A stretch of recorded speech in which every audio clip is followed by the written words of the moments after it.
Bonjour à tous et bienvenue pour cette nouvelle méditation du mercredi. Aujourd'hui, je vous propose de prendre un texte qui est dans Luc 10, Luc 10 des versets 38 à 42.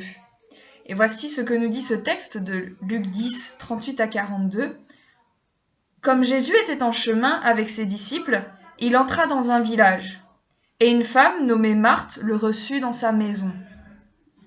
Elle avait une sœur nommée Marie, qui, s'étant assise aux pieds du Seigneur, écoutait sa parole. Marthe, occupée à divers soins domestiques, survint et dit : « Seigneur, cela ne te fait-il rien que ma sœur me laisse seule pour servir ? Dis-lui donc de m'aider. » Le Seigneur lui répondit : « Marthe, Marthe, tu t'inquiètes et tu t'agites pour beaucoup de choses. Une seule chose est nécessaire. Marie a choisi la bonne part, qui ne lui sera point ôtée. » Jusqu'ici le texte. Alors voilà, Jésus est en chemin et il arrive dans un village où vivent deux sœurs, Marthe et Marie. Marthe et Marie qui sont d'ailleurs les sœurs de Lazare, qu'on trouve dans d'autres versets bibliques, entre autres le fait que Lazare étant mort a été ressuscité par Jésus. Alors on ne sait pas si Marthe et Marie sont des amies de longue date ou même de la famille de Jésus. Tout ce qu'on sait, c'est qu'elles vivent dans ce village et que Jésus s'arrête chez elles. Et c'est alors qu'on voit une grande différence entre les deux sœurs. Marie vient s'asseoir aux pieds de Jésus et écoute ce qu'il est en train de dire. Pendant ce temps, Marthe est en train de passer l'aspirateur, de faire la vaisselle, de préparer le repas, de laver les vitres, de laver la salle de bain. Enfin, vous voyez un petit peu ce que ça veut dire. D'ailleurs, une étude qui est sortie il n'y a pas très longtemps dit que quand on fait le ménage, en général, on fait 2 à 3 heures de ménage par jour. Alors vous imaginez l'effervescence de Marthe qui, en plus, arrive avec un invité surprise. Tout doit être parfait. Et donc, elle fait tout toute seule. Et là, elle voit sa sœur qui est au pied de Jésus, qui ne fait rien, qui ne fait qu'écouter. Mais elle voit qu'elle ne fait rien. C'est donc agacée et frustrée qu'elle dit à Jésus : « Mais tu vois que moi je suis en train de tout faire et que Marie ne fait rien, mais dis-lui de venir m'aider. » Et c'est là que Jésus l'arrête. « Marthe, Marthe, tu t'inquiètes et tu t'agites pour beaucoup de choses. » Effectivement. Et là, il lui dit que Marie a choisi la meilleure part. Alors, est-ce que ça veut dire que nous devrions tous ne plus rien faire ? Laisser les autres nous servir pendant que nous adonnons à des loisirs très spirituels ?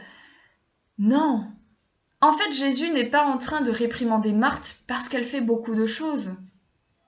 Il est en train de réprimander Marthe parce qu'elle ne profite pas du moment où il est là. Elle ne profite pas de ce moment où tout simplement c'est le moment de l'écouter.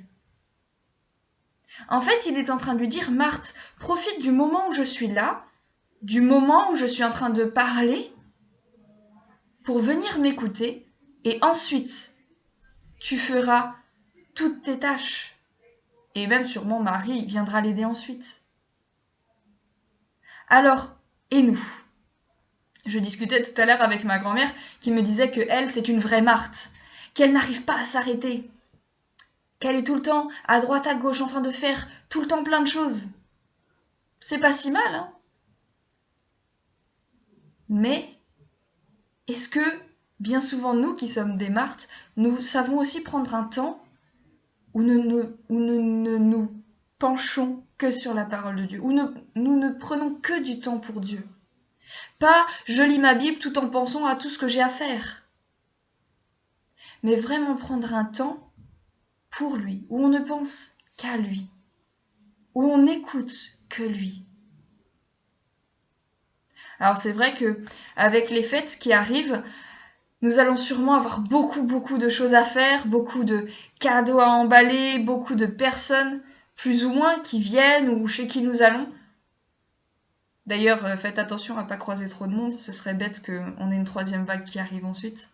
Mais on va être énormément sollicité pendant ces prochains jours. Prenons le temps de nous poser pour n'écouter que Dieu et ne prendre des temps rien qu'avec lui. C'est très important. Nous aurons beaucoup, beaucoup de temps pour penser à tout ce qu'il reste après. Prenons simplement le temps à passer avec Dieu. Alors voilà, j'espère que ce message, cette méditation vous aura inspiré, vous aura encouragé aussi. Et je vous souhaite de très belles fêtes et que le Seigneur soit avec vous.